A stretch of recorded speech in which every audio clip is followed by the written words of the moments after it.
like this. My story starts right here.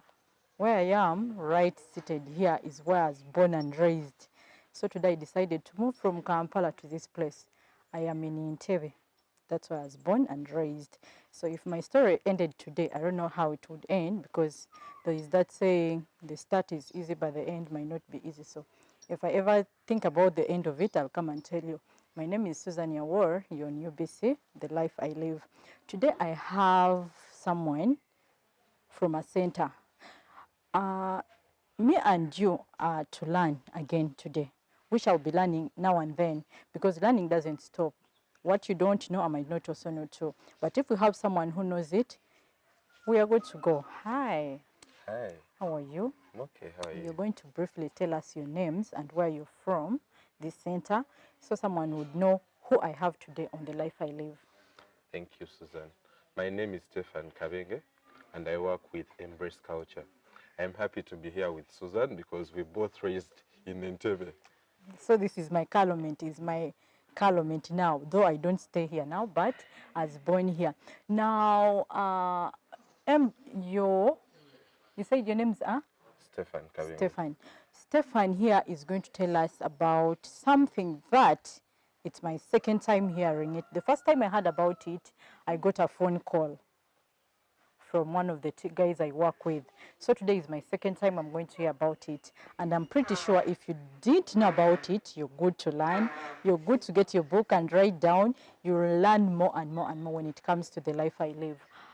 So why are you here today? Maybe someone would know from that. 2.5 million children in Uganda undergo torture and are regarded as curses just because they have intellectual conditions that are unknown. Such conditions include autism, Down syndrome, cerebral palsy, and many more. As we're growing up, we were told that these children are curses. Some are hidden in their homes, while others are denied access to education, health, and many more. So I'm here today to raise awareness about these conditions, more so autism, to tell the world out there that these children are not cursed, and once given the appropriate help, they can be very successful in life. Okay, so today we are talking about autism. It's my second time, like I said. The first time I got a phone call and I heard about autism. I'm pretty sure someone else there in the society might have the first day hearing the word autism. So we are learning, what is autism? Maybe me and someone would want to know. Well, autism, some books refer to it as autism spectrum disorder. Spectrum means so many variations, and that literally means that autism manifests in different ways.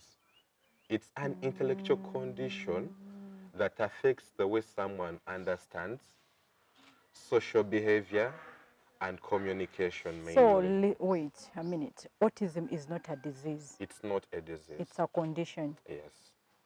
But when you go to the judges down there in the shrines, they will tell you that no, this is a disease, and it's caused by skipping a dead dog, touching the baskets for the twins, or doing something that is culturally inappropriate, which is wrong. Research has it that the cause of autism is unknown, but it's believed that a combination of genetic and environmental factors contribute towards causing autism. From the parent side, or it just happens? No one is to blame. No one is to be blamed. Yes. Like there is that word that says, those who are following Jesus asked him, the mother, the father, who sinned for this boy not to see? This means if a child has autism, we don't blame anyone here. You can only blame God and make your way to hell clear. Yeah. Okay, you've heard what autism is. It's a condition that is unknown. So we don't know who causes it, but by God's grace, God knows why someone has an autism. I think that's right, not so? Yeah. If I'm wrong, you'll correct me because I'm also learning. Okay, let's look at how do I know I have autism? Thank you so much. In Uganda, it's unfortunate that we haven't yet reached that level where blood samples can be taken. and if at all it exists, it's very expensive. But usually what they always do in most cases is what we call assessment. I only know one doctor in Bugolobi who diagnoses autism in Uganda. But usually most people will do the assessment basing on the way the child is behaving. First of all, when you realize that a child has delayed developmental milestones, for example, speech, then that's a red flag. You know, as parents, there are different months at which we expect children To to speak or attain, to yes, to attain different developmental goals. But if your child takes long without speaking, then that's the first red flag. Then children with autism will also like playing alone. They won't feel comfortable in the middle of so many people. They'll also like spinning. They'll get attached and also feel that they can only speak one word. For example, I know someone who used to only say Olimba, meaning you are a dog. And he had it from the community where he was. It was the mostly used word. Children with autism will always rock like this. I don't know that you've seen some.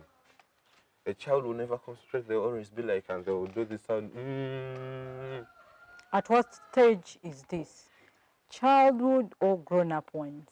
Well, from the age of 4, that's when most children will present these symptoms. So when you see your child doing this, But we can't be sure at the age of 4 until the child is 7, because at the age of 4, that's when the child is very busy learning different things. But at 7, you can be very sure that are we talking about months or years? Yes.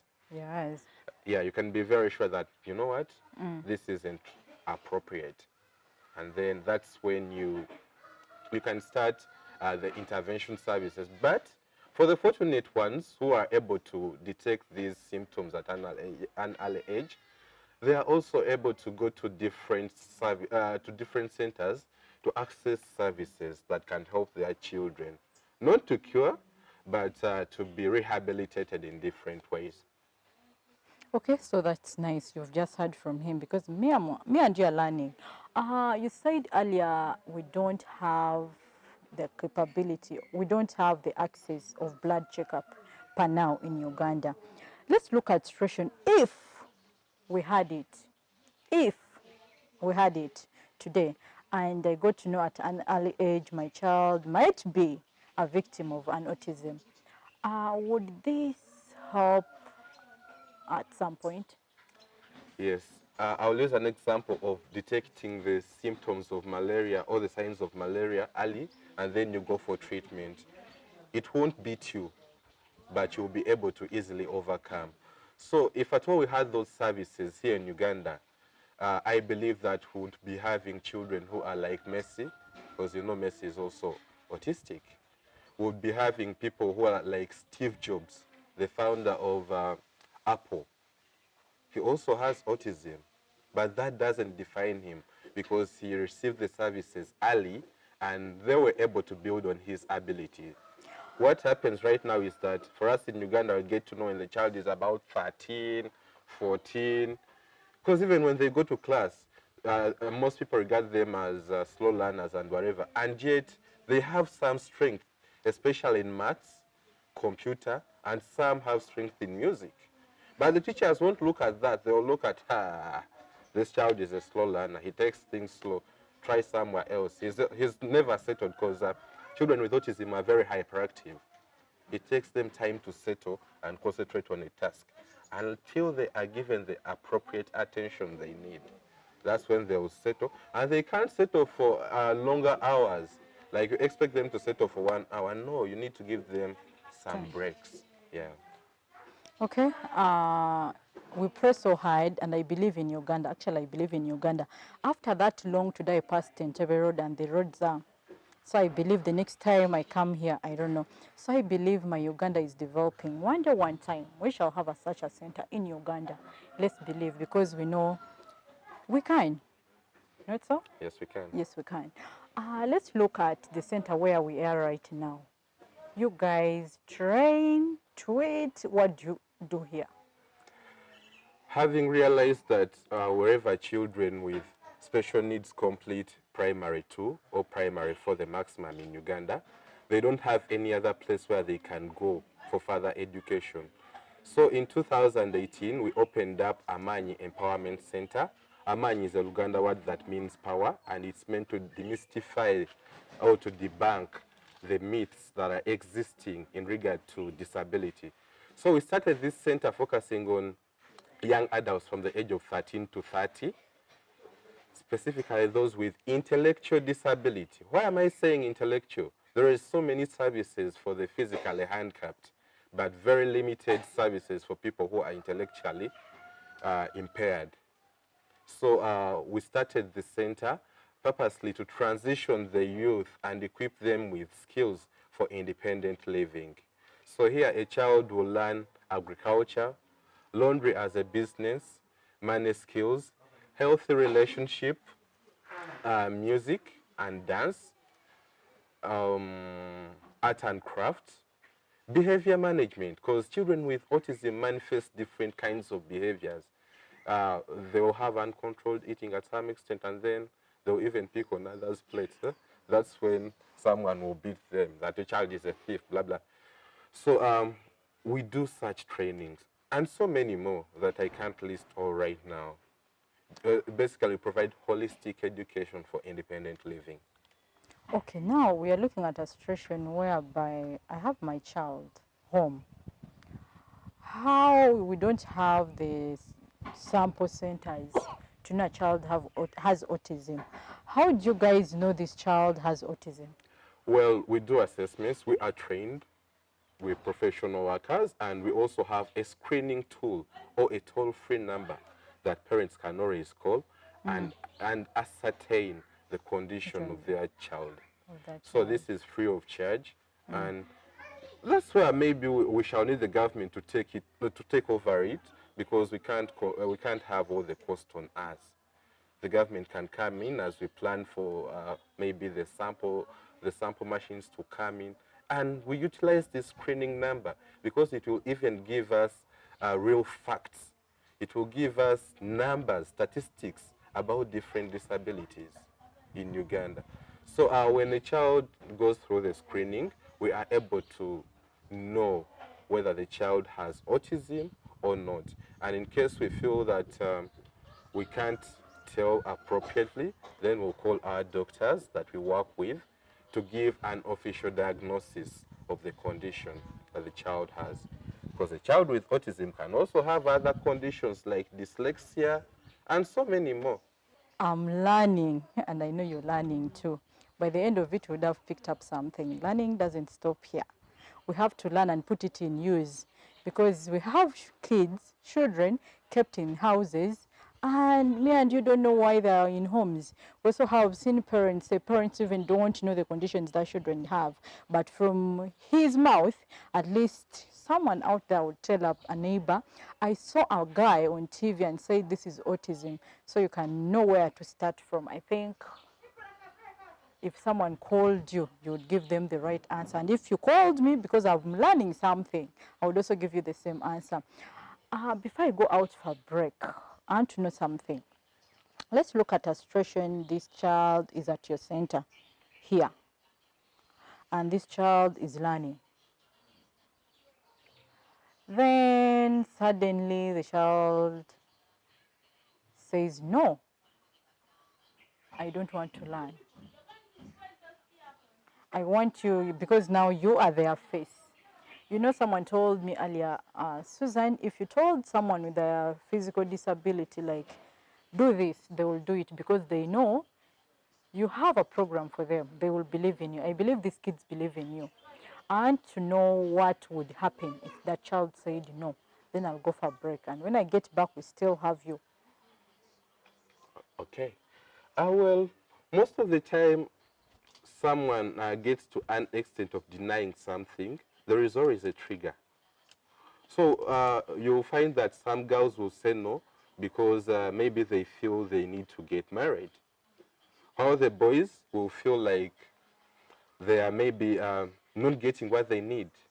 So when a child is here with us, first of all, work with the parent to identify the goal that that the child has to achieve throughout their stay with us.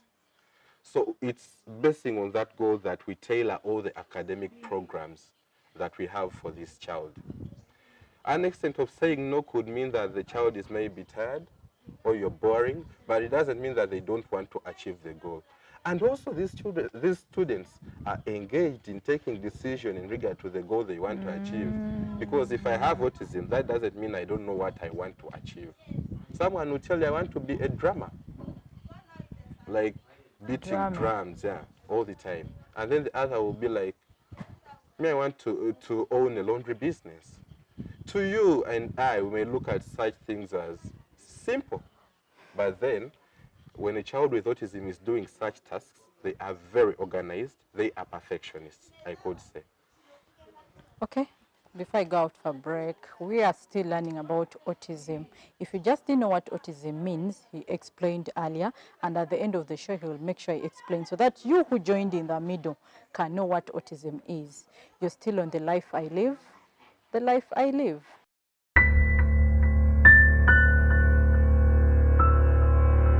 We give in a lot of time to the wrong people, and this comes in when we trust too much.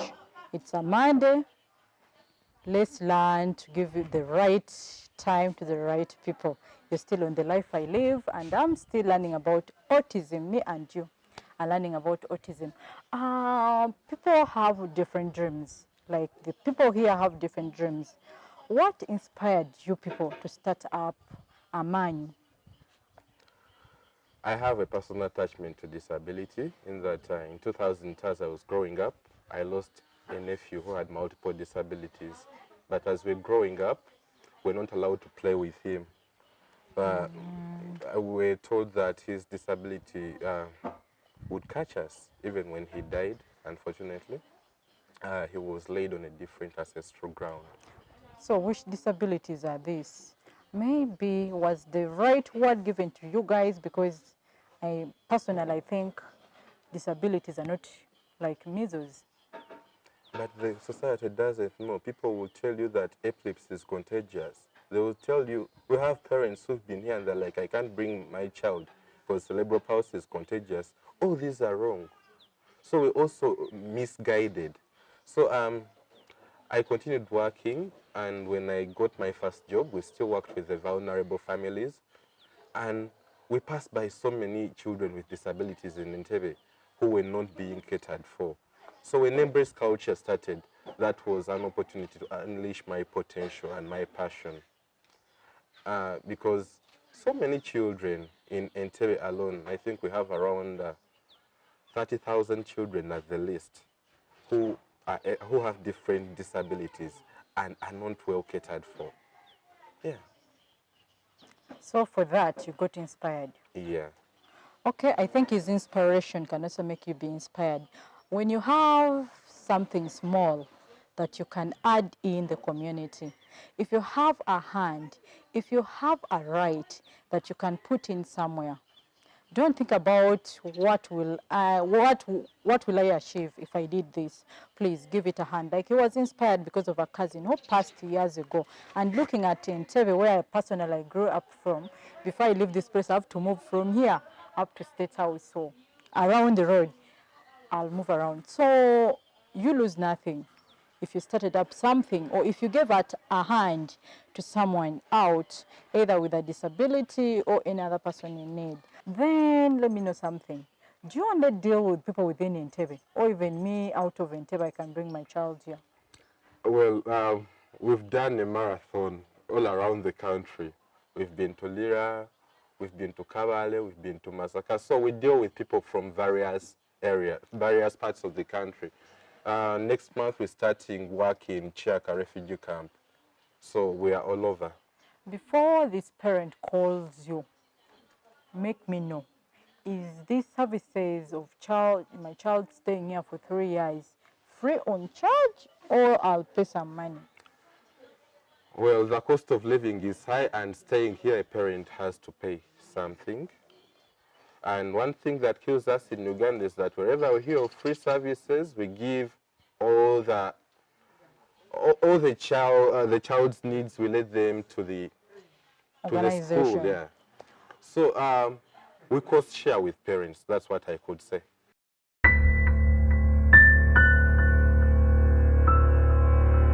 Okay, we are still at the center. In the center, the kids who stay here. Yes, And I have one. Justin. Jebaliko. I'm fine. You're fine, eh? Amanya gaffe batuyita antya? Not as a Jas. Nanteza Jasi. Jasi oyina emyaka emeka? Oyina emyaka 2? Kati ku senta wano okolawo ki? Komayo center. Kati obeyo n'enjera. okeera n'okwatako n'oyerayera awo. Womala okwera. Awo netugenda netunaaba n'omuceero.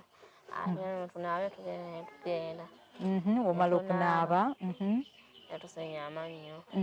Netunaaba. Womala okunaaba kyekira? Ebintu. Womala okwoza ebintu. Netwoza engoye. Womala okwoza engoye. Awo netugendako mu kiraasi. Kati mu kiraasi awo musomawo ki?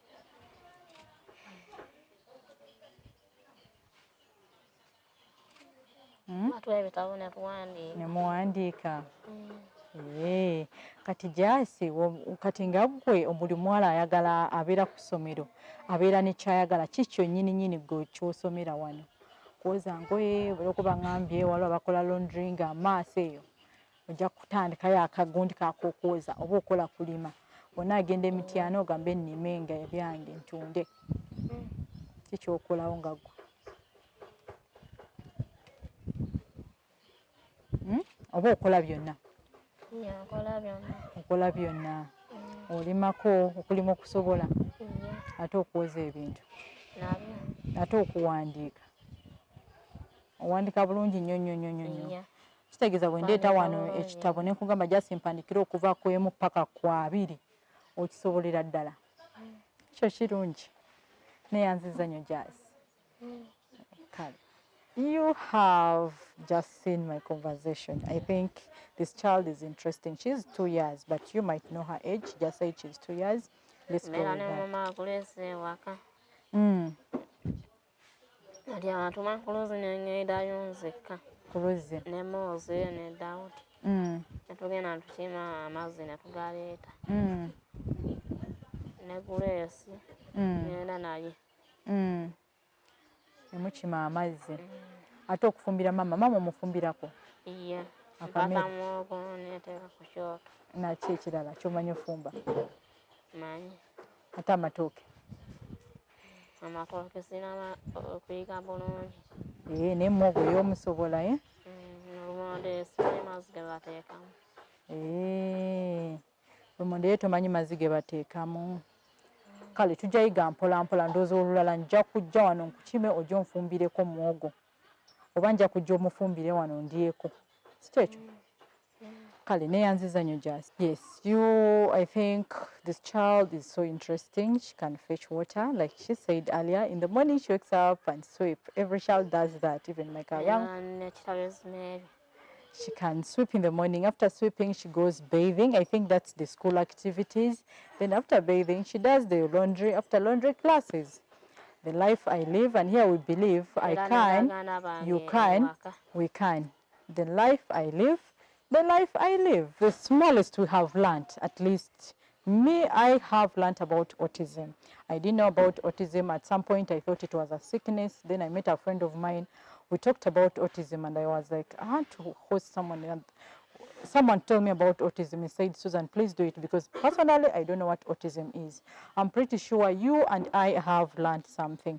You are on the UBC. I'm signing out for today. Every Monday, 8:30 p.m. And our repeat runs on Wednesday, 11:30 a.m. Before I sign out, I want to leave this to you. Whenever you wake up in the morning, tell yourself you're strong, because it's a Monday. We are strong. You can make it with or without, but provided you pray.